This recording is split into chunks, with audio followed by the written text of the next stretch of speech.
I haven't spoken yet. Don't worry. I've just been pondering my existence.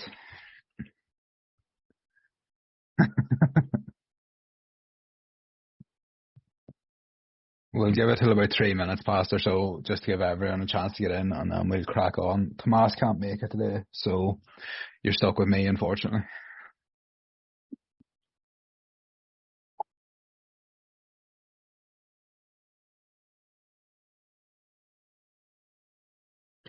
How's everyone's week been?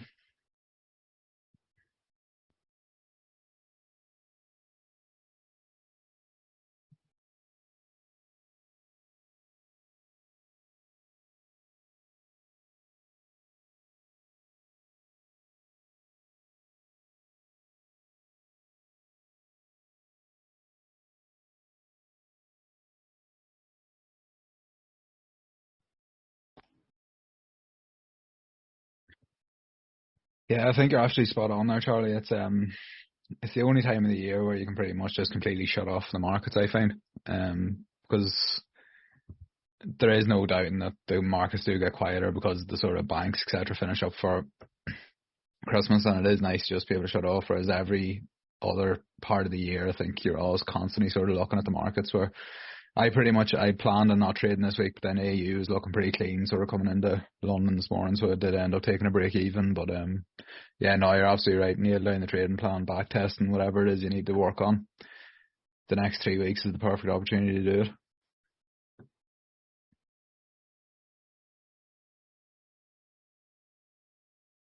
Oh, last December was crazy. It was just absolute torture. I don't think we'd never really seen market conditions like that before this strategy, and it was just as pretty much from the first week of December to basically the first week of January. It was just range bound. It was a nightmare.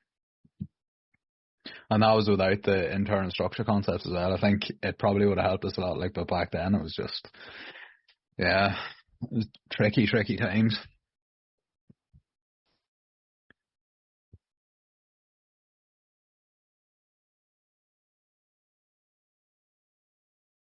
Right, so I'll crack on now. Just Tomas can't make it. He has something on, so I think he's going to record a recap of the week for the DAX and then upload it to Discord or upload it to the website or something. So you will hear something from him today, but he just couldn't make the live call. So I'll start with euro dollar. I'll just go through basically Monday, Tuesday, and Wednesday's price action on EU and AU, and just sort of go through what I was seeing. Only took one trade on AU this morning. EU yesterday was a bit of a frustrating one because it's pretty clear the path least resistance was the upside, but it was just pretty difficult to get involved. Just the price pretty much just ranging coming in the news, which is a tendency to happen. But I'll cover it all on it. So on EU, obviously we had the bullish break of structure here, so we switched bullish. Looks like we're going to see a pretty decent pullback now. Maybe retrace. Pretty much that was basically that's where we opened in January, so we've pretty much retraced 50% of that move. Which, considering how we've retraced more than 50% of the move. So when you consider how bearish the whole year was, it's pretty crazy that we've retraced that pretty quickly. Pretty much bottomed out just at the end of September. So to retrace that in less than 3 months is pretty decent sign of bullish intent. Obviously, we've been identifying this POI for the last sort of few months probably. It's very clear demand. It's in the discount of the range. It's where the demand came in that caused price to close above here, and it also caused this IBOS as well. So price will probably come back here at some stage, and we'll probably get a very nice reaction to it. But when that happens, is anyone's guess. Had this IBOS yesterday. Had that marked on. So obviously pushed up, had this bit of a pullback, bullish IBOS, bit of a pullback, and now another bullish IBOS. So clear bullish order flow.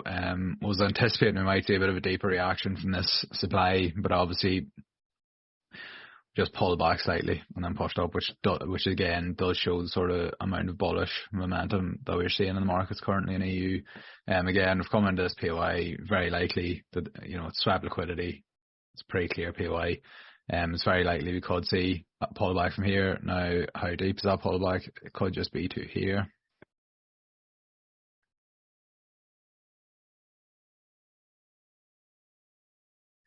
Because obviously that's pretty much what happened here. We had these little buy to sell wicks, and then we got the bullish IBOS, and then pretty much the next candle just pulled back in and mitigated the wicks and pushed up higher. So we may see, I'd say it's likely we see a bearish reaction from here, but it may just be into here before continuing higher, or it could potentially be the catalyst maybe to sort of give us the deeper pullback down to here. But obviously the daily takes a long time to play out, so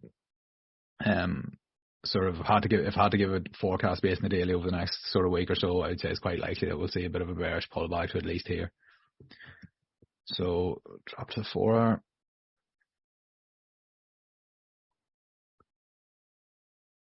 So obviously 4 hours bullish. This break of structure here, and then yesterday following the news announcement we got this break of structure here. See, the small internal and the large internal are both bullish, because you can see we had this range here that was being respected, and you see price just pulled back into it, and then we also within that we had sort of the small internal trend, which was basically with a bearish II boss there, and then a bullish II boss there. So at that point everything's aligned. Swing was bullish, large internal is bullish, small internal is bullish. So once we got this sort of small internal boss, it's very likely the price was going to basically do that and run the week high. As a bonus, we even had this sort of clear liquidity to target where you had the equal high. So this was sort of the bit of price action I was talking about yesterday, where it was pretty clear that we we're going to get the break of structure with pretty much everything being bullish, and with liquidity to target, like everything was there, that basically this was going to happen. But you can see basically had the II boss pull back into the demand, and we're pretty much just sort of ranging around here, which wasn't ideal. Yeah, it was just it's clear in the M15, but it's just, ideally you want to sort of see price come in and then just continue higher, whereas the fact that this low had sort of failed to follow through and take out the high, this was potentially weak. So it wasn't ideal trading conditions, but as you can see, everything was bullish. So the expectation also was that price is going to run these highs and form another bullish break of structure.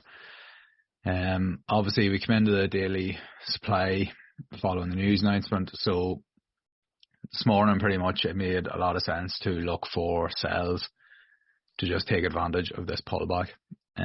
Obviously we had this internal range as well.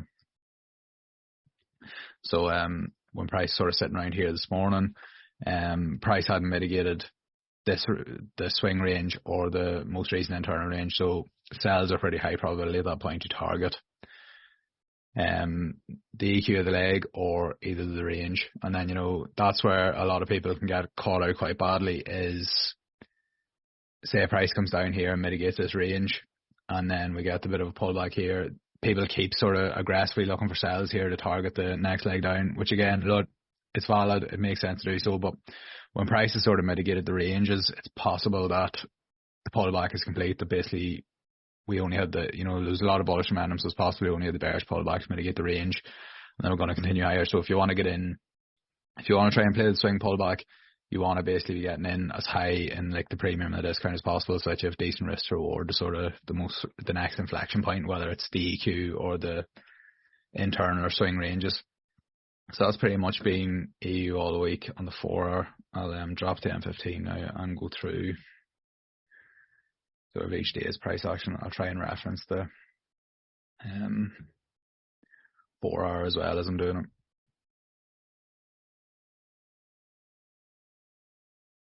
So Monday.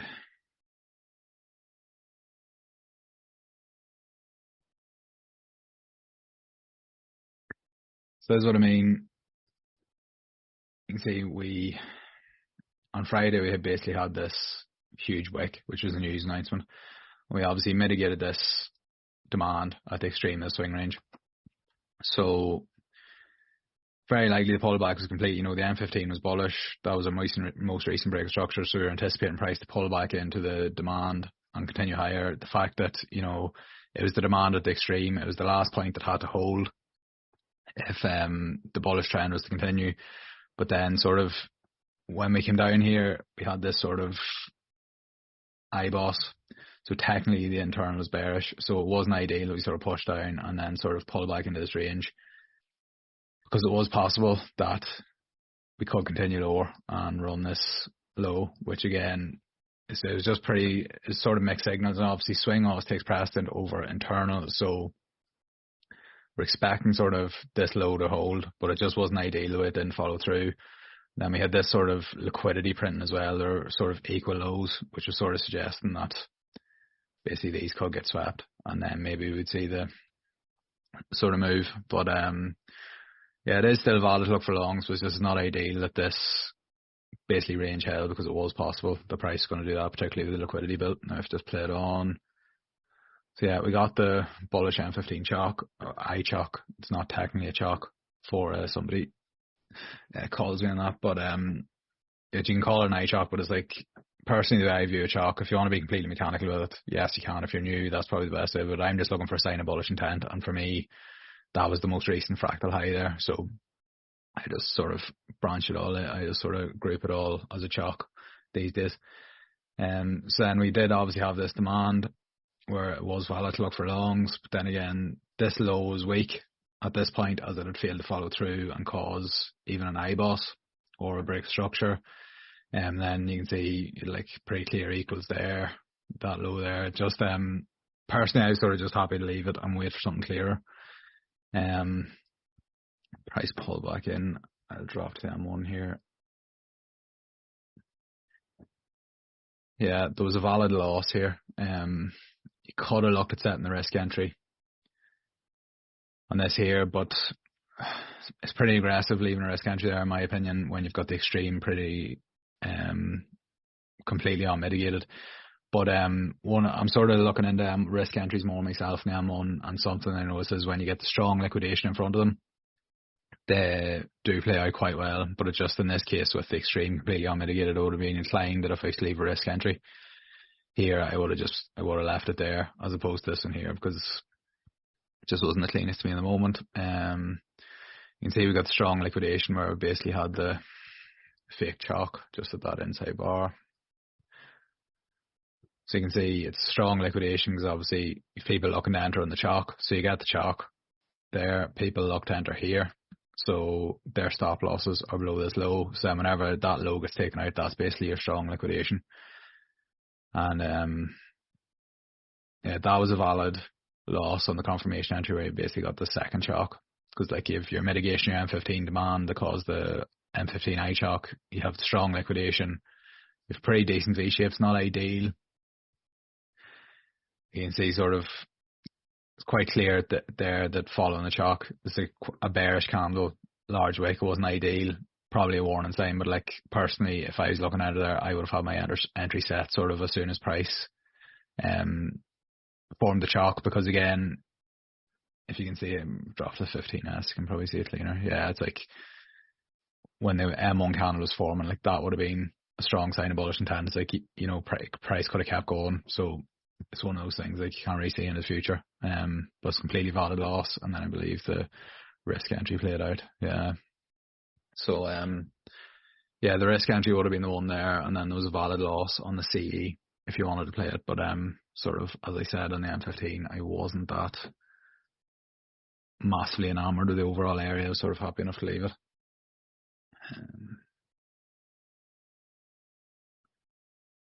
You can see it then started to push up quite nicely.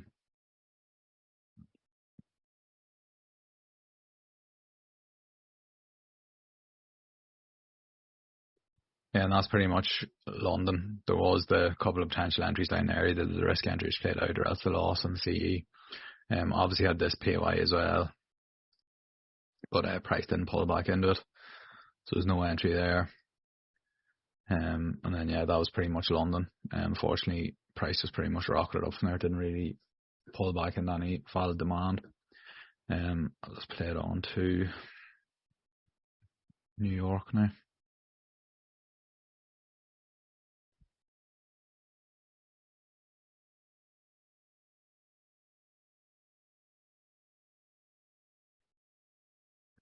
Right, so coming into New York, obviously we got the bullish IBOS whenever price closed above that high. So at that point, swinging and turns are aligned.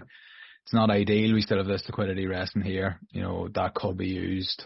I know those news coming up at 1:30 yesterday, I believe. So again, it wouldn't have really surprised me if price had come down and basically swept all that liquidity, because what you tend to notice is when there's major news announcements, you tend to notice that price just builds liquidity in both directions. That's why it's often obvious in hindsight whenever a news move plays out and you say, oh yeah, it was clear, blah, blah, blah, it did this, it was always going to go that way.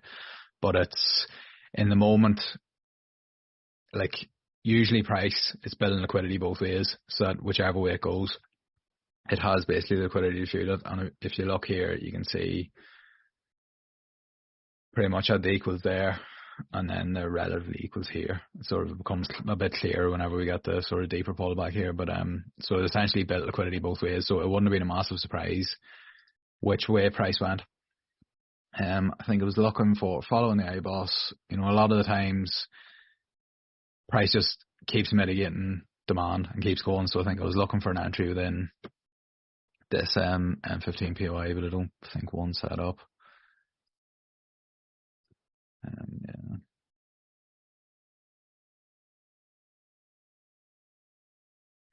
No, nothing set up in the M15 POI.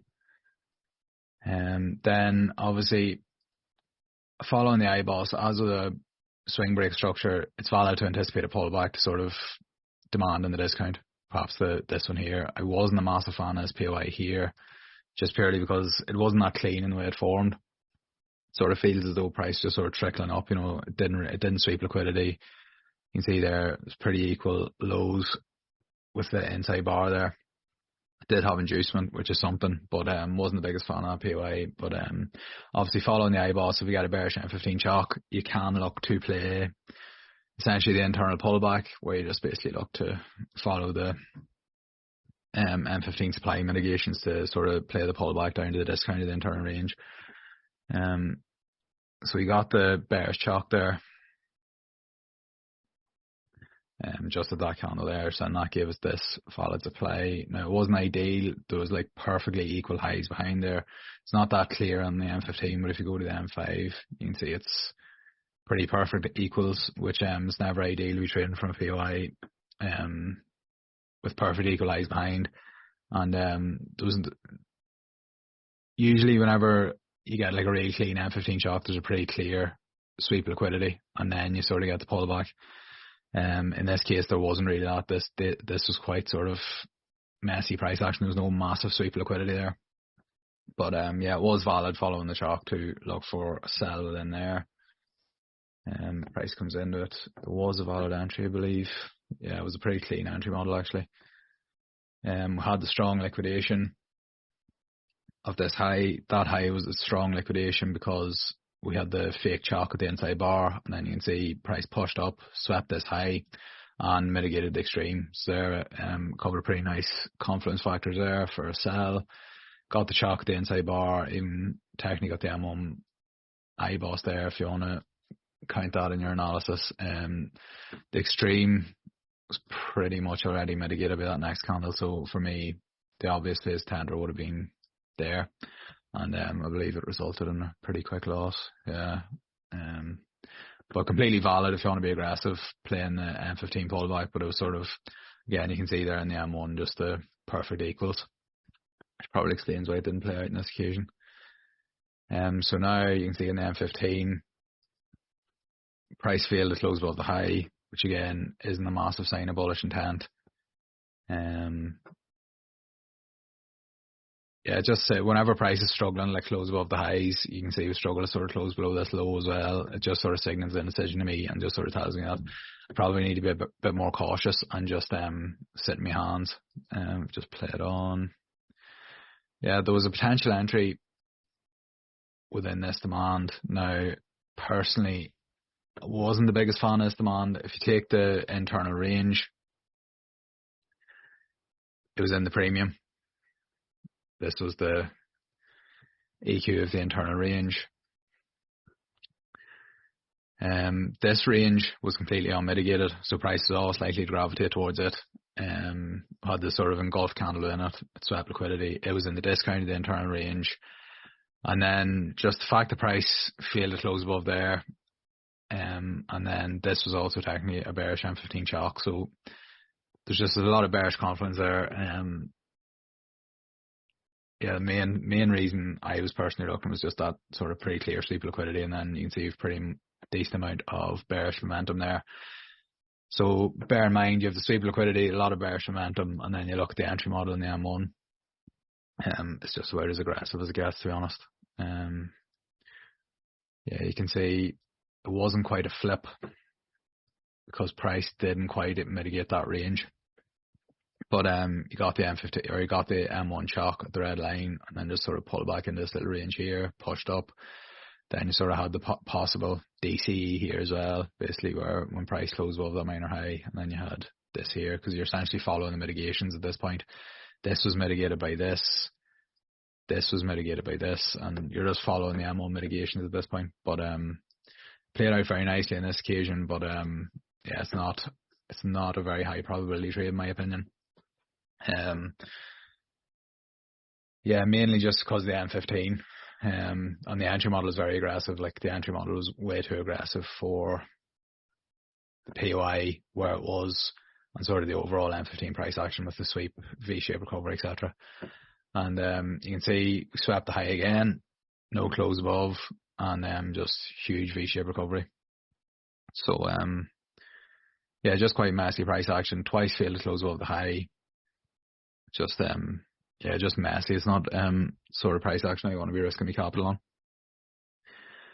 And then that was pretty much New York yesterday. So there was the potential loss in here, and then there was the potential buy in here. But as I say, personally, that buy is way too aggressive for me. But it makes sense, but it's too aggressive. And I think if you took that and you profited from it, I think you really need to.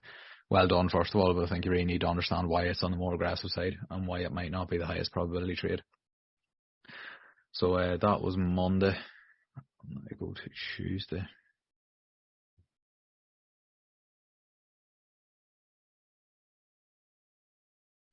Yesterday's price action was pretty horrible.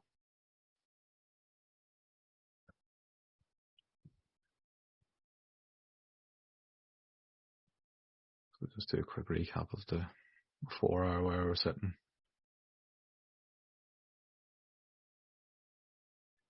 So obviously everything was bullish in the 4 hour swing, small internal and large internal, all bullish. So obviously massively favoured price running this high and sweeping that liquidity if I could position myself along based on the M15.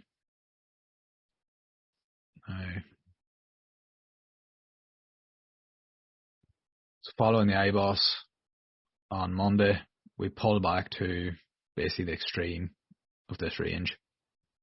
So again, swinging internal still bullish on the M15. So path of least resistance was the upside. You could also argue that we had this like IBOS as well, which is another sign of bullish intent. So everything was pretty much looking bullish. Coming into London with no close above this high, obviously at this point. So that's not an IBOS because there's no close above. So potentially this low was weak, and we had this sort of demand at the extreme as well, which price might have come down towards. So at this point, I would not have been very keen on looking for an entry within like that POI, for example. So then we got the close above, so that's your bullish IBOS, but we mitigated this supply. Again, not the best supply, but it is there. You know, it's swept liquidity, a lot of momentum coming into the market, so it is something you have to be aware of. But overall, the main problem here was this high was weak because it failed to cause an IBOS or a break of structure. This low was weak because it failed to take out this high here. It was just quite messy price action. It's like whenever you hear Matt or myself or Tomas say the price was range bound, it's just sort of, this is what it was, like overall favourite buys, but just nothing massively clear. Now if you play it on, yeah, see, I don't think there's any potential entry within this. Come on, I know. Let's double check. No, there was no chalk running. You can see the chalk line was at that inside bar, so no chalk, no potential entry there. And then leave. Yeah, so then we got the small internal eyeballs here. And again, whenever the internal structure is confusing with like multiple layers, again, it's a pretty good sign to sort of sit in your hands. So yeah, that was pretty much London. Nothing there for me. I was happy to just sit in my hands and leave it, and then go to New York. So obviously there's major news during New York yesterday. So personally, whenever there's major news, it's sort of around, I think it was 1:30 around the middle of the session.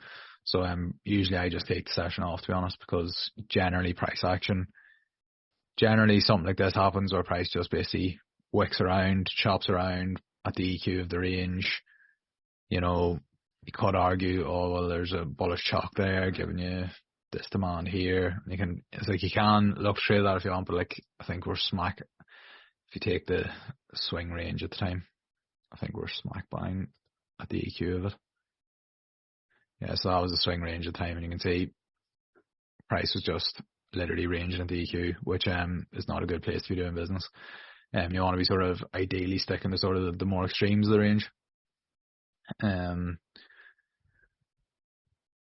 So yeah, as nothing massively clear there, and then news came and price just absolutely rocketed. So no potential entries are on there in the M1 for me. Trading into news is absolutely not worth it, in my opinion. The risk of slippage is just too great. It's like you also want to think at scale. You know, if you're trading a 6-7 figure account, if you're trading a funded account, it's like, do you really want to risk losing 10-15% in one trade with slippage from a news announcement? On some occasions it might play out, but for me, I just don't want to lose that amount of capital in one trade, so I'm happy enough to leave it. And yeah, that was pretty much it. There was no entries around there in the M1. Yeah, and that is pretty much yesterday done, unfortunately. Overall, it's pretty clear that the path of least resistance was the upside, but it was just pretty hard to get positioned with the way price was sort of just ranging. Now, over to day.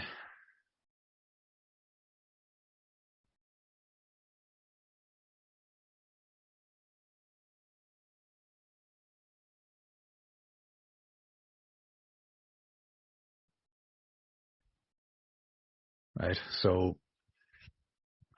jump to the 4 hour.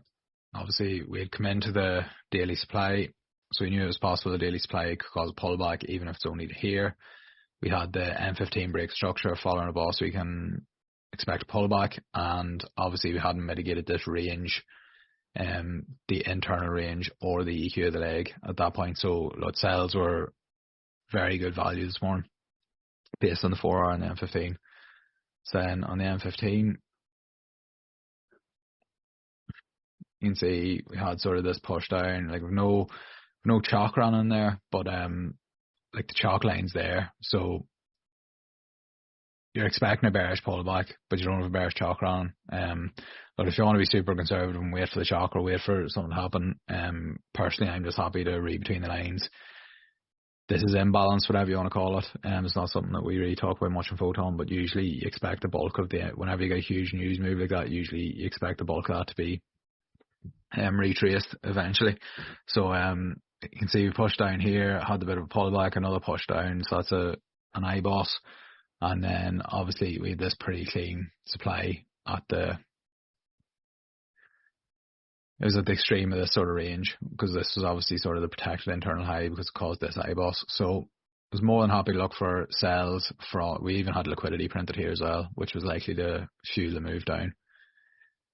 So obviously I had this really clean POI, had a bit of inducement in front of it, so that was pretty much the obvious area. It was the only area really to look for a sell for me, and yeah, was happy, had my alert set there. You can see here we got this bit of a sweep, and didn't quite mitigate the POI. So obviously there was an M15 shock in there. actually, yeah, that candle there.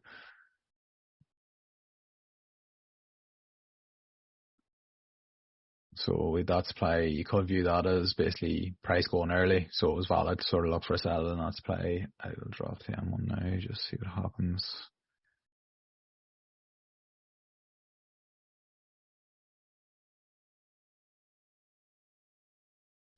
Yeah, you can see there's no chalk running within this M15 supply, so no potential entry there. That sort of saved us in this regard. And then obviously came into extreme here as well, which I don't believe.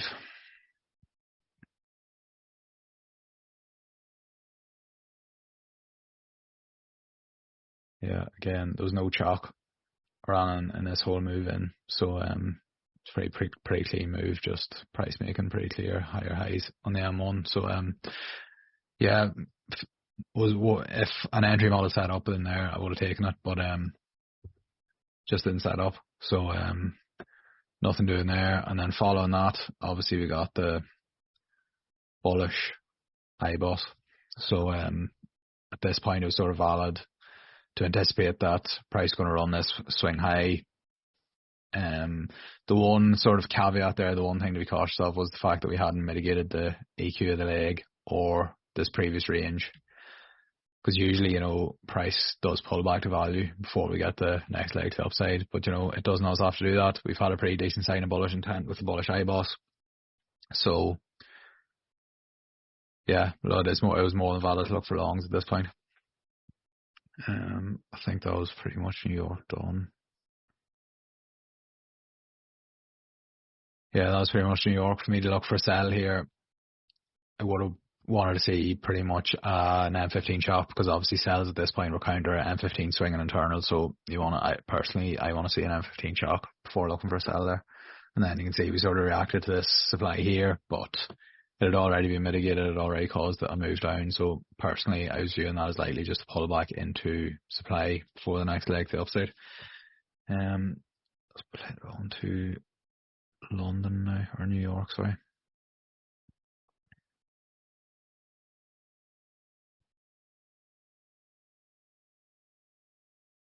We got the M15 chalk. See, it's just at this little candle here, and the reason why it's that candle is because you can see we had the push up which took the high. So whenever price took the high of that candle, the low of that candle became the chalk line. So we got the chalk there.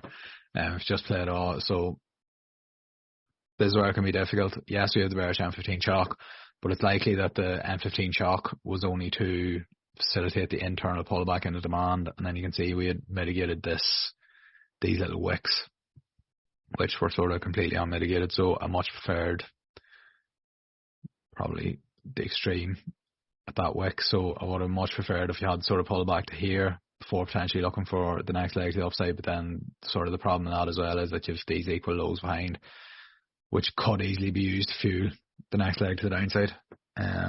So yeah, it's just quite messy price action. I've played on candle by candle. It's like there's no massive momentum or bullish intent there. Technically you have a bullish M15 chalk there at that inside bar, but then it's just a wick. It's just not all that clean. And yeah, it's just I'm happy enough to sort of slip my hands in these sort of conditions. This sort of section of price is a lot different to like where you get, say you have like sort of equal highs in M15 and then you get the sweep and then you sort of get the chalk and then price pulls back in. It's like when you have the sort of clear liquidation, the V shape, that's sort of a pretty solid sign of bearish intent. Whereas when price, it's not. We had sort of initial V-shaped recovery with the retrace candle, and then price just pretty much struggling, close below the lows, inside bars, large wicks. Again, it's a pretty strong signal to just sit on your hands. Sorry, let me get rid of this.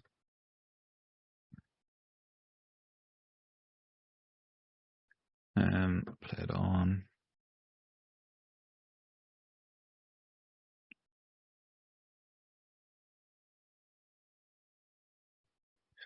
Yeah, and then that is that. We sort of didn't quite mitigate this extreme wick. You can see if you drew it from there, it did mitigate it, but then you had sort of the large price didn't really engulf it.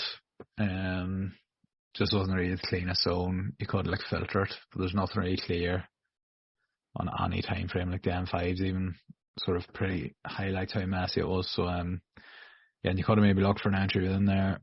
But no, there was no entry model on it. You can see we sort of got the chalk at the inside bar, but then there was no pullback. So yeah, pretty messy price action this afternoon. But obviously got FOMC this evening, so could go either way. It usually sweeps in multiple directions, but I would be very surprised if this sort of liquidity here wasn't swept on price. Came down here and mitigated the EQ of the leg. But yeah, just quite a messy corrective pull down. Not sort of price action I personally want to be trading. I'll now jump to AU. If you have any questions on, we'll get to them at the end. So obviously AU is still bearish. This is sort of the swing leg. This is the most recent break structure, but internal is bullish, where you can see we had this IBOS, and then now we have demand ranges being respected on the daily. Now with the daily being bearish overall, we've mitigated this supply here. It's in the premium.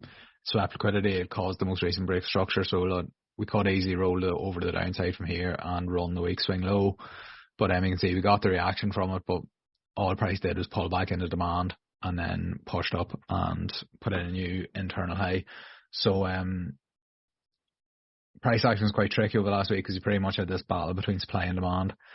And it wasn't clear who was going to win. It could have went either way. Whereas sort of now that we've had this sort of another IBOS and it's a failed reaction from the high probability supply, I'd say it's quite likely that we could pull back into this demand and push up higher, or maybe see a bit of a deeper pullback to mitigate this demand here, which again is pretty high probability PY because it caused this IBOS, and the range is also completely unmitigated because you can see that's sort of the top of the range and price did not pull back into it. It just sort of continued up like that there. So yeah, in sort of the next week or so, I'd expect maybe more upside. You might see a bit of a pullback into here and then sort of continue higher. But the failed reaction to that supply is pretty significant in my opinion, as it could easily have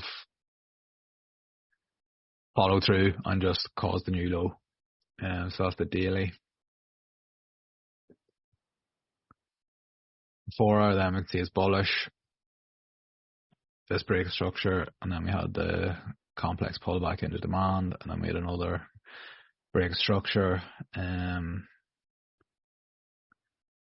you can see yesterday we had the sort of IBOS here, so technically the small internal switch bearish.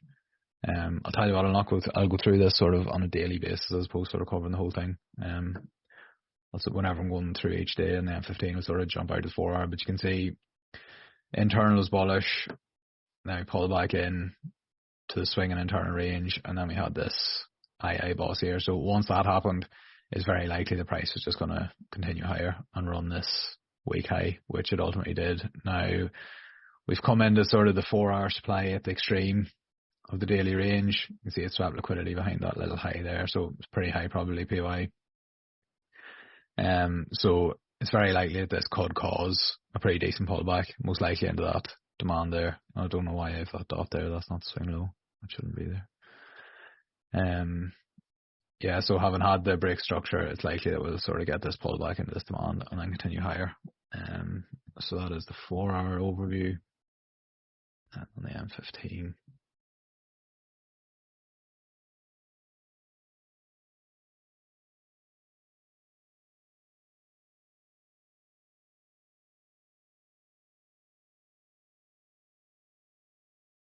So coming into Monday, just jump out to the 4 hour to minus or something. So we'd had this little IBOS here. Price closed above the high. So this was like the protected internal range. So I was sort of anticipating the price just going to pull back into demand and then continue higher and run that high. So that's how things are sitting on the 4 hour Monday morning. So massively favoured buys on the M15 in line with that.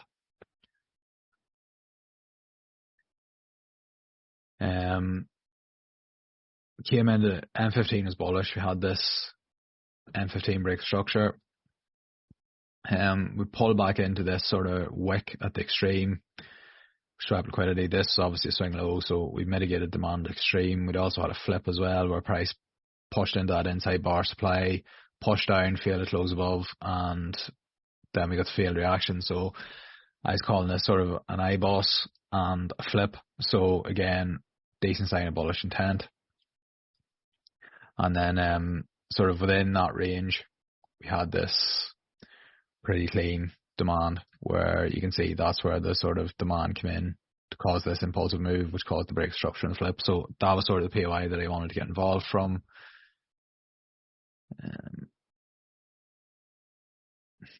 Unfortunately, I don't think it gave an entry.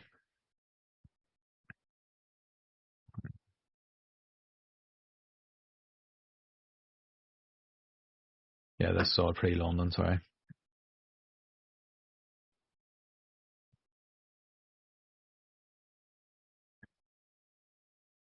Yeah, so we mitigated this demand, pushed up. We only wicked the internal high, saying at this point, this low is potentially weak. So not ideal to be buying from, even though overall we could see the sort of bullish intent there. But particularly if you're new, just stick to, like, this is clear IBOS, got clear close above. So this was sort of the protected internal high, whereas here it could easily be a run. Just play it on. Yeah, you can see the little demand at the extreme held. But personally, I wasn't really looking to trade it at that point. I think that was pretty much London. London was pretty dead. Yeah, there was one potential entry. As I said, I wasn't really interested. You can even see in the M1 price failed to close above the high. So like it's even, you can see it's just sweep liquidity in the M1. There's no close above. So I personally wasn't overly enamored with trading from that M15 POI on account of it not closing above. But if you wanted to be more aggressive, you can see here had the fake chalk, basically where the first red line was the fake chalk, which gave us the strong liquidation. Then see, we had the flip.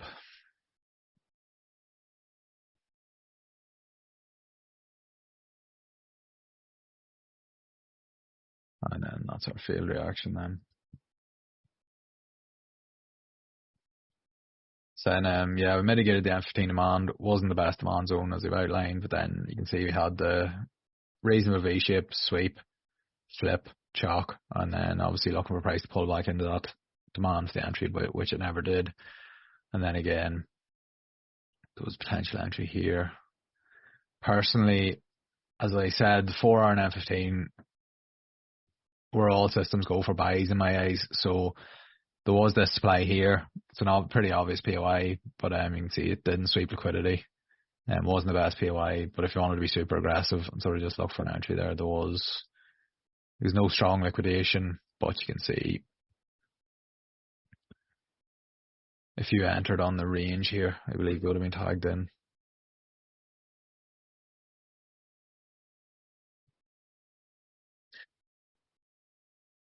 Yeah, as I say, it's very, very aggressive entry, but you can see it's like all the sort of supply above the ranges are all mitigated, and then this was sort of the little range that caused the bearish chalk and the flip. So the entry model in isolation is pretty clean, but it just wasn't a massive fan of the overall area. And then that was London. So coming in New York, obviously had the massive conviction that this high was going to be run. Given how the 4-hour and the M15 were sitting, so we had this sort of pretty clean demand at the extreme. It caused this IBOS. I wasn't too worried with this supply, to be honest. I thought it was it's pretty minor. It was all systems go for buys in my eyes. So this was the POI basically where I wanted to look for buys from. And if I just play it on, came into the POI, and I don't think there was an entry. No, there was no chalk. They were perfect equal lows on the forex.com data feed. So there's no chalk around there. You can see it was just a pullback into the M1 supply before tanking. So there's no buy within it on it. And then in the M15 then, when we had the bearish IBOS, you could have potentially looked for like a sell from one of these supply zones, but you're still trading into the 4-hour demand. And this low was strong in the M15.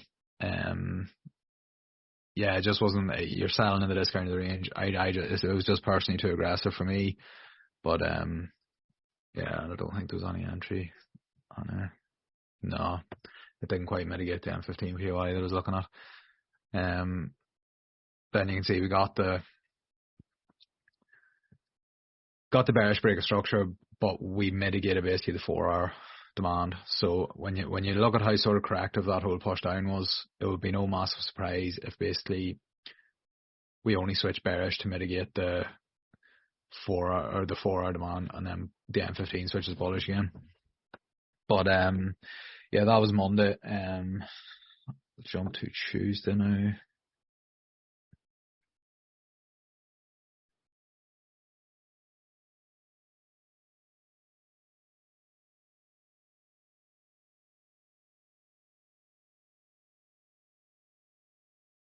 Yeah, so as I said, got the M15 break structure. So the M15 was bearish, but then we mitigated the 4-hour demand, which I show you here. Yeah, technically we had the bearish 4-hour IBOS when price closed below there, but we had this sort of demand that was unmitigated. So I was aware that large internal and swing were both still bullish. So I was aware that this could have just been to mitigate this and then continue higher. So although the M15 was bearish, it wasn't completely welded to the idea of sells. Now, obviously we mitigated this supply here, had a bearish M15 shock, so it was valid to sort of look for sells in there. Don't believe that was during session hours.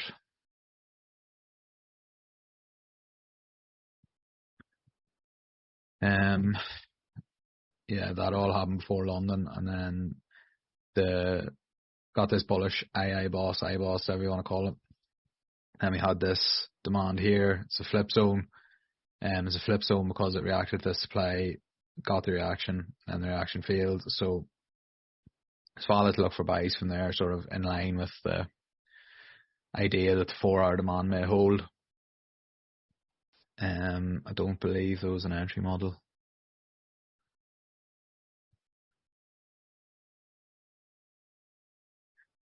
No, there was no chalk, and then obviously no chalk running in here, and then obviously the demand failed. So that was that. Overall, it's just quite messy price action, to be honest.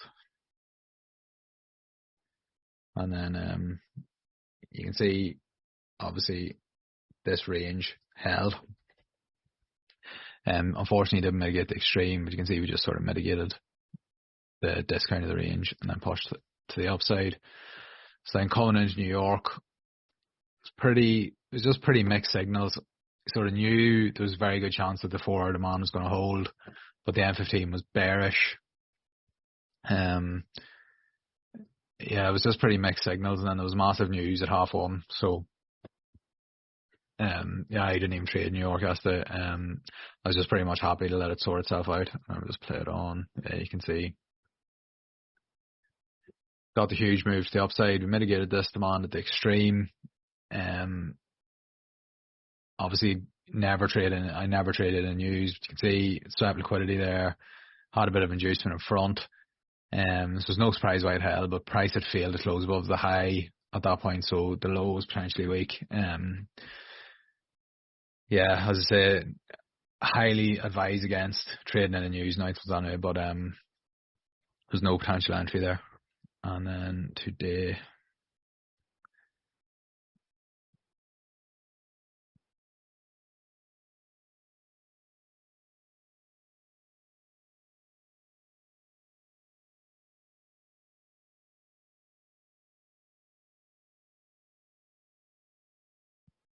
so again, we've mitigated the 4-hour demand. Makes sense to look for a pullback.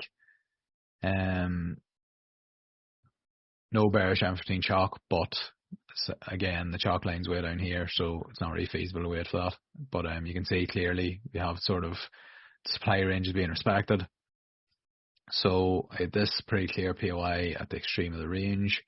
Swept liquidity, had a bit of inducement in front of it with this sort of high here. So it's decent POI. Hadn't mitigated this range or the EQ. So knew there was a high probability of us seeing more downside. So this was had an alert set here, and this is where I wanted to get short from, knowing that there was a good chance price was going to run this low at a minimum. So then came in.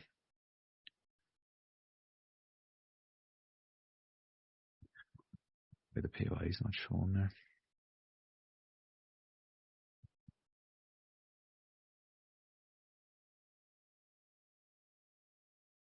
Yep. So you can see a couple of liquidations had the sort of equals there, and then we had this sort of high. Got the chalk. Chalk was at the inside bar. Technically there's an entry there in that red zone, but there's no V shape. It's not really an entry I take, but then you can see it was respected. Respected the supply. He says your first sign supply in the M1 is taking control, and then huge V-shape recovery, which is exactly what you want to see. So yeah, I really like the M15 story. Got the V-shape recovery, chalk. Yeah, all systems go for me. Tagged in, got it to break even there, and then yeah, it was taken out. No, I was taken out here, but thankfully it didn't tank after. Whenever I saw this sort of bearish momentum coming in, I thought it was going to tank without me. But yeah, break even. Very happy with the entry model. Very happy with sort of the M15 framework. It's just one of the things. It didn't work out in this occasion. So play it on then.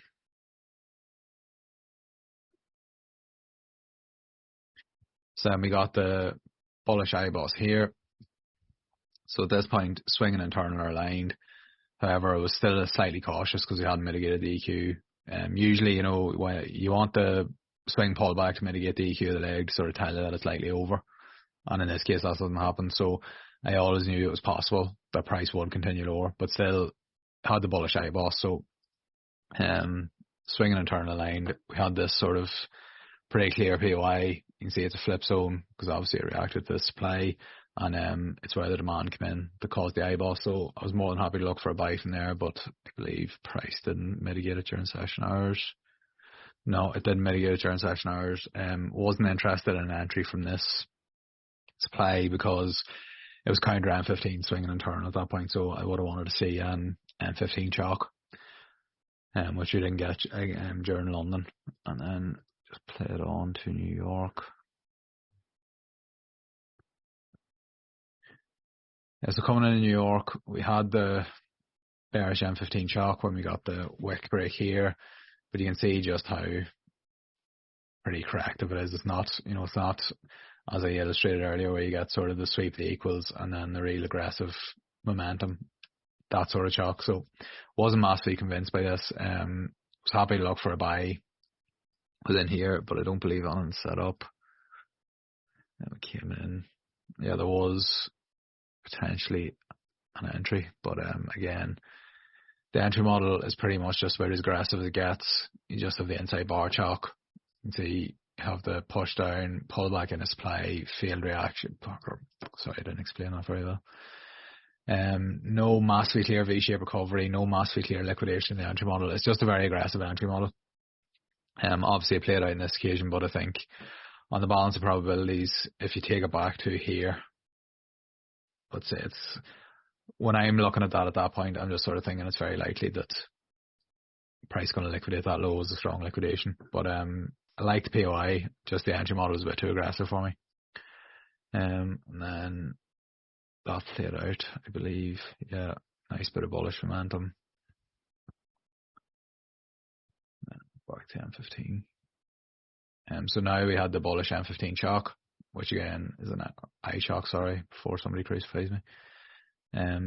Got the bullish eye chalk there, giving us this sort of demand at the extreme. So we mitigated this flip zone, which caused the IBOS, pull back into it, and then the bullish eye chalk, which again, a pretty decent sign of bullish intent. So made sense to look for a buy within there to potentially target the week swing high. Just play it on. So we came back in.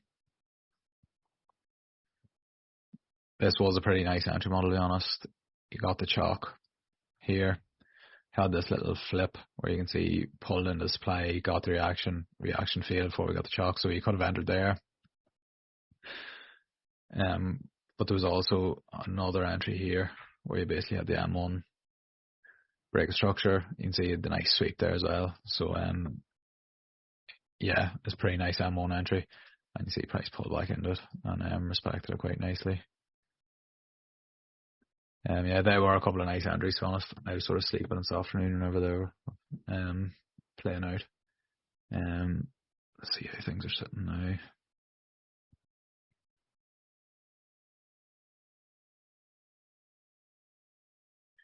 Yeah, this is again pretty typical of what happens whenever you have major news. That basically price just ranges around. You can see we wicked the high there, but didn't close above it, and it's just quite messy. That's why I think Matt said on Monday, with the just the week there was in it, a lot of news coming into Christmas, that he basically just wasn't trading. I just got enticed into the market this morning when price coming into SPY just because it looked pretty clean. It was pretty clear to me that the pullback was likely to continue to run this low to mitigate the EQ. So, and then the entry model was pretty clean as well with a strong V shape. So yeah, I was more than happy to get involved there. That's AU and AU. Just literally one trade this morning on AU for a break even, and that'll probably be me done for Christmas now, to be honest, unless there's something very clear set up. So, does anyone have any questions specifically about EU or AU or any other aspect of trading or anything like that?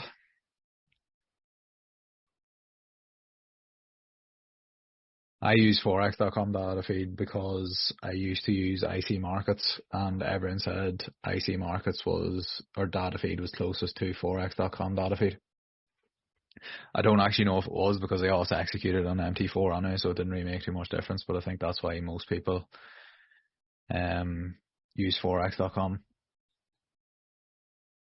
2023 trading goals. I want to finally go for funding in January. Sort of put it off for years, and I think that's pretty much just, it's time to bite the bullet with it.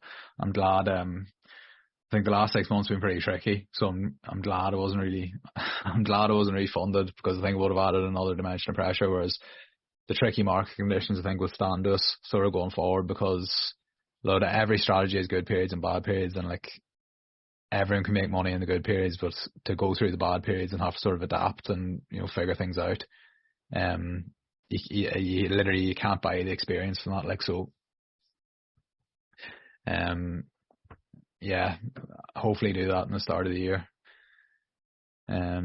US 30, I've never really looked into it, to be honest. Tomas trades DAX. He's more into the indices than me, but I don't think he trades US 30. My understanding is that liquidity is a lot more important with him, but as I say, I haven't really any hands-on experiences. Yeah, besides funding, Charlie, I would say I want to get an M15 strategy going alongside the M1 stuff, which is, I think, myself, Matt and Tomas are working at that, so hopefully we'll have something pretty decent to bring to you in the first quarter. But yeah, I think having a higher time frame on the M1 will be quite complementary, because when the M1 doesn't provide the entries but the POIs are still being respected, you should be sort of taking advantage of the moves either way. I have zero spread with me. I use fusion markets, so I use zero spread, or I get zero spreads. Highly if you can use fusion or IC markets or one of those with zero spreads, I would highly recommend it, because I think it's quite important if you're executing on the M1. Yeah, probably January, to be honest. I'll probably just bite the bullet and go for it. But yeah, I'd say January.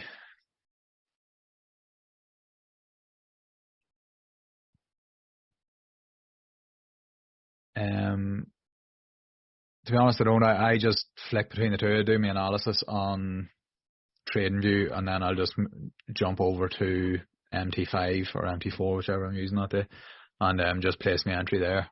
And as I say, it's zero spread, so I just sort of go by that there. Why not January? That is the question.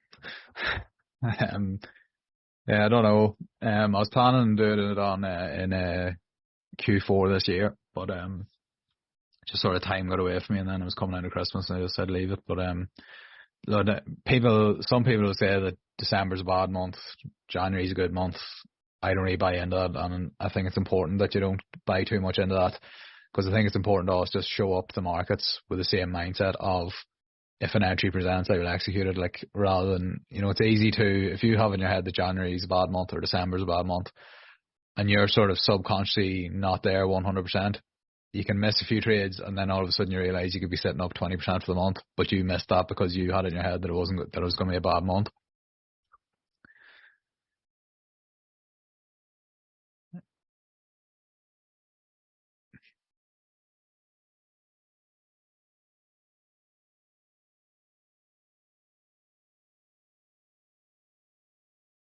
Yeah, spread hours personally is one of my favourite aspects of the strategy. I used to sort of trade a slightly more swing approach, and I just love the fact that I don't have to really deal with spread hours or holding trades over weekends or overnight anymore. I'm generally in and out in the same day. New York or London, I trade both. Probably prefer London, to be honest. I think my results are slightly better in London, but I'm also slightly fresher, which probably, I'm fairly sure, does have a pretty big impact on why I prefer London, because I'm just fresher, I'm mentally sharper, and my results are slightly better. But look, Tomas and Matt only trade London, and I know from talking to them that there's some months where most of the trade sets up in New York, and they don't take advantage of them. But look, it is what it is. It's like, you can make your choice, do it suits you. I personally like trading the two. They prefer trading one because it feels it suits their lifestyle better. So just do whatever is best for you, because ultimately that's like, if you only feel fresh in London and you feel completely drained coming to New York, and you're forcing yourself to trade New York, then you can end up making bad mistakes which can cost you in the long run. So just ultimately find what works for you is massive.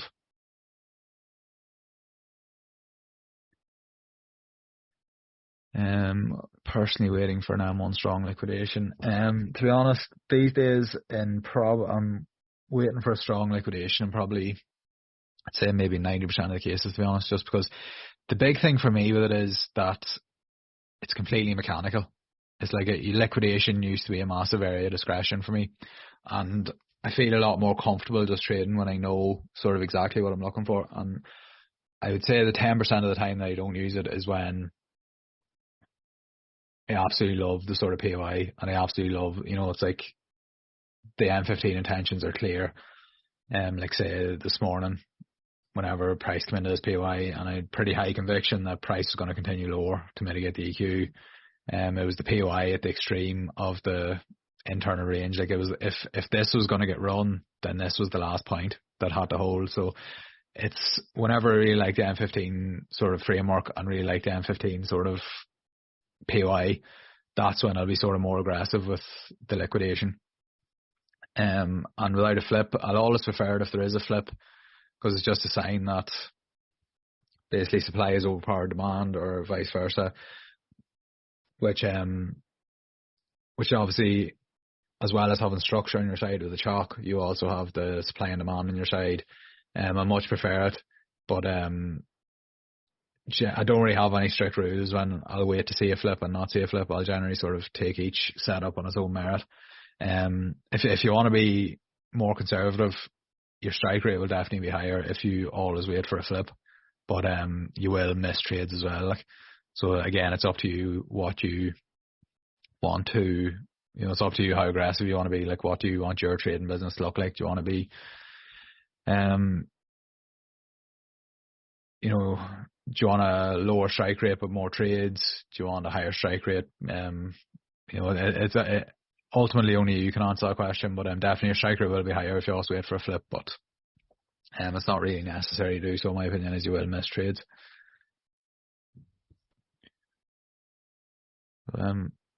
Does anyone else have any questions, or how many trades I take every week? It varies. Probably average about 8 to 10 a month. So it's usually, but usually it's probably two a week average. But some weeks are far busier than others. Sort of whenever, as I say, whenever the market is in a good phase, like it's early in the pullback or early in the continuation of swing trend, that's when I tend to be more active. And then as price sort of moves further into the run, and I'm sort of anticipating more of a pullback, that's whenever I sort of become more conservative. But 8 to 10 a month, I'd say, would be the sweet spot for me. All right, Charlie, thanks very much. Hope you enjoyed it.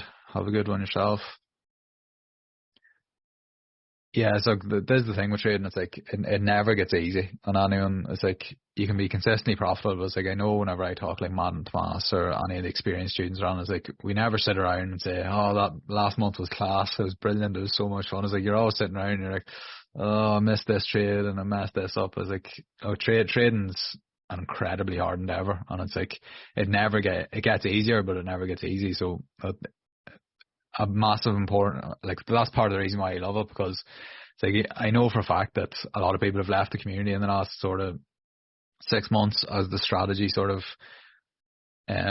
strategy wasn't working as well, and I just look at it as like that's a good thing, because whenever the good times come back again, they're not going to be here. There's going to be less competition to sort of take advantage of the wins, but yeah, Lord, market conditions have been tricky for the last 6 months as well, so don't beat yourself up, but just be grateful that you've sort of had the opportunity to learn during this period, because when the good times come back, which they always do, like, because the old strategy we used to trade, like, basically stopped working as well after COVID, so we sort of moved on to this here, and now I know for a fact the old strategy is doing really well, while this is sort of not doing as well, so Lord, everything goes in swings and roundabouts, so just be in a couple of years' time, you'll be grateful for having gone through this period where you sort of had to learn in the hard times, because basically you'll be a far better trader because of it. Trading plan, I would say, has become a lot simpler. Yeah, it's definitely become a lot simpler. I used to have a lot of different setups, but I used to be more of a swing trader. So whereas now it's a lot more like I have a trading plan, and I have a trading plan and I have a trading playbook, and the playbook is basically just the trading plan distilled down into, it's pretty much just like a trading checklist, just for exactly what I'm looking for in every situation. And yeah, the trading plan is it's more like a business plan for my trading business, where it has like, my risk and, how much I risk per trade, my max loss, like all those sort of things. Like, but yeah, the playbook's more than enough. That I just had I just sort of had the more complex plan from the old strategy and sort of copied it over to this here. Yeah, look, the last 6 months, it's no coincidence that Ukrainian war kicked off and things sort of got a bit difficult. It's like, because even I was talking to Matt yesterday, and it's like, we used to religiously trade with a 2 pip stop in EU, and like it worked so well, and I used to take like 20% partials of 4 or for break even and just religiously target 10 or, like that was just it. That was the plan. Whereas whenever the volatility increased because of the Ukrainian war, all that just stopped working as well. It's like, the no tags increased because 2 pip stop wasn't sufficient. 10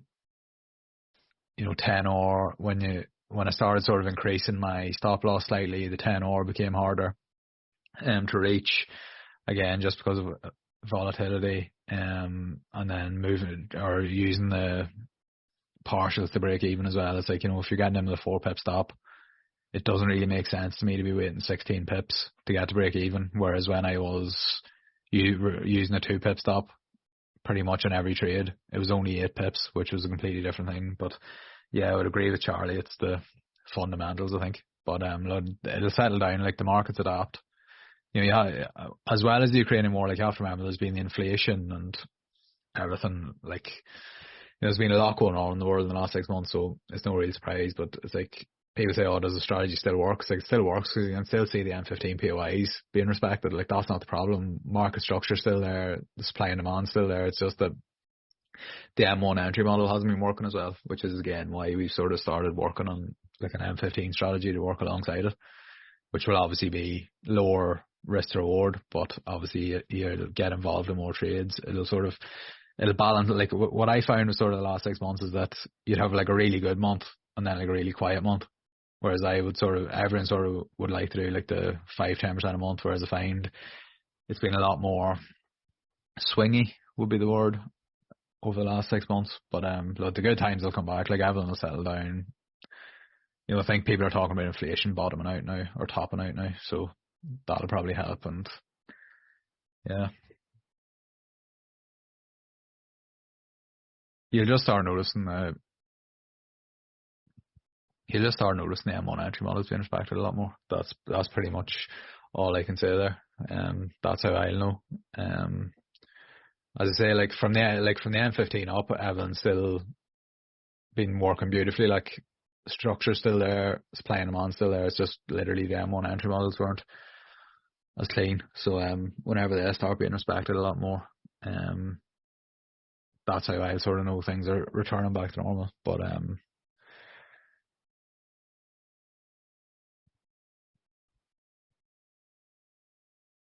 so any other questions, guys, or will we call it a day there?